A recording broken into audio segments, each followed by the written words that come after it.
What if I told you Clayface isn't just one villain, he's 10? From tragic actors to literal monster babies and even a Joker-infected goo clone, Clayface has taken on more horrifying forms than most Batman villains combined.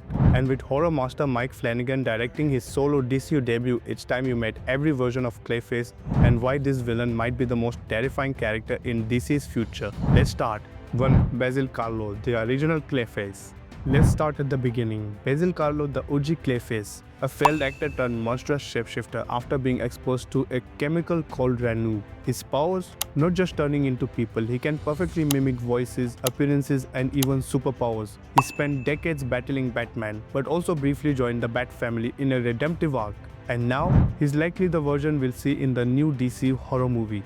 2. Matt Hagen, greedy and temporary. Next up, Matt Hagen, the second Clayface. He wasn't cursed, he wanted the power. After falling into a protoplasmic pool while treasure hunting, he became a temporary shapeshifter. Hagen had to revisit the pool regularly or lose his powers. A thief by nature, he used his gifts for quick disguises and robberies. No tragic backstory here, just greed. 3. Preston Payne, viral nightmare. Preston Payne, Clayface issue 3 brings the horror. Born with a deformity, he used Hagen's blood for a cure. What he got was a virus that melted anyone he touched. Tragic and terrifying. He spent his life in a containment suit, desperately searching for a cure, and was later manipulated into trying to kill the Justice League. 4. Lady Clay, the Defector. Sundra Fuller, aka Lady Clay, was created by the terrorist group Cobra. She had Karlo's powers but didn't need protoplasm to sustain them. She eventually left the life of villainy and even became an ally to Catwoman, proving not all Clayfaces are doomed to darkness. 5. Cassius Clay Payne, the Legacy Monster. Meet Cassius Payne, son of Preston Payne and Lady Clay. Yup, the first second-generation Clayface. His power: he could shed pieces of himself that turned into sentient clay monsters or infect humans into becoming clay things. That ability alone makes him one of the most dangerous versions. 6. Peter Malley, aka Clay Things. And speaking of clay things, say hello to Peter Malley, a DO scientist who got infected by Cassius's tissue. He became Clay Thing, a mindless creature who could melt things just by looking at them. His story ended when his body was destroyed and locked away by the DAO, never to be seen again. 7. Todd Russell, the military shapeshifter. Clayface issue 7, Todd Russell was an army vet experimented on until he lost his memory and mind. He became a killer, hunted by Catwoman. But interestingly, he later teamed up with her to fake her death, showing that even broken monsters can surprise you. 8.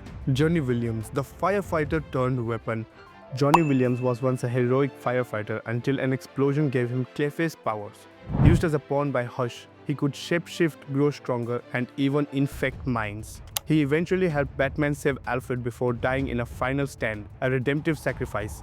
9. Clownface, the Joker-fused horror. Now this is nightmare fuel. Clownface was a piece of Basil Karlo that got separated and infected by the Joker's venom. The result? A clay monster with Joker's mind, all chaos, no soul. Harley Quinn eventually ended this abomination with formaldehyde. Yikes.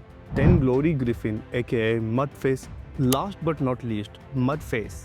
Glory Griffin was Karlo's assistant. After he doused her with Renu during a breakdown, she gained weak versions of his powers but with no control. She later joined the Victim Syndicate, a group blaming Batman for the collateral damage caused by his rogues. Why Clayface matters in DC's future? With 10 wildly different versions of Clayface in DC history, ranging from tragic anti-heroes to eldritch monsters, this character is perfect for a horror-themed standalone film. Mike Flanagan's version could blend elements of Basil Karlo's redemption arc with the terrifying body horror of Clayfacing or Clownface, making him the DCU's most emotionally complex villain yet. Whether it's about identity, trauma, or control, Clayface is more than a shapeshifter. He's a mirror to the darkest parts of human nature. Which Clayface do you think will make it into the DCU film? Let me know in the comments. And don't forget, like and subscribe.